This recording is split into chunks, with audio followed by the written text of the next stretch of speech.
The play primarily is about two childhood friends, Lucian and Anthony, who experience the same traumatic event at a very, very early age, which impacts them both in very different ways, but simultaneously bonds them in a way that means each year they come back together for this annual pilgrimage to the countryside. Stuff drops from the sky magically into the actors' hands, and the space upstairs is 3 meters tall. So unless we sort of dug bits out of the ceiling, we weren't going to be able to achieve those effects. So we looked at ways in which that sort of like magical appearance could be communicated in a different way.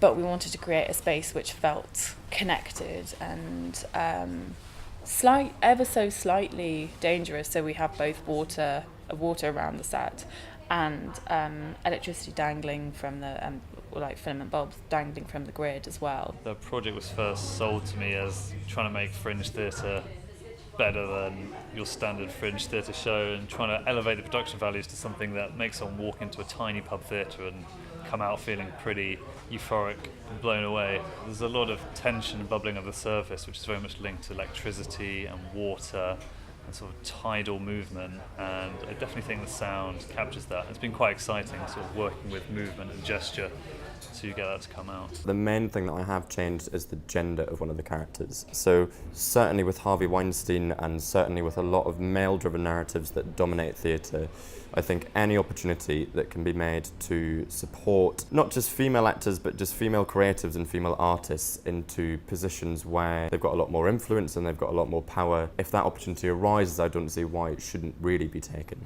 Abby Morgan in the text specifies a lot of very specific sound effects, but that can often be fairly cringeworthy and not immersive, I think.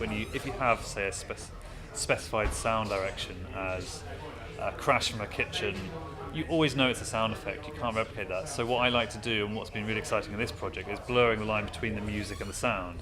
The script is highly imaginative and very exciting. People will be quite wowed, really entranced by the three of them are on stage the whole time, so it's quite an intense visual experience. I want the audience to feel slightly out of breath. So I hope that the audience come away with a real sense of strength, a real sense of power, the knowledge that as long as we band together, as long as you are a collective and a group, we can be much stronger together, and that ultimately we're able to get through more together than we would be if we were isolated.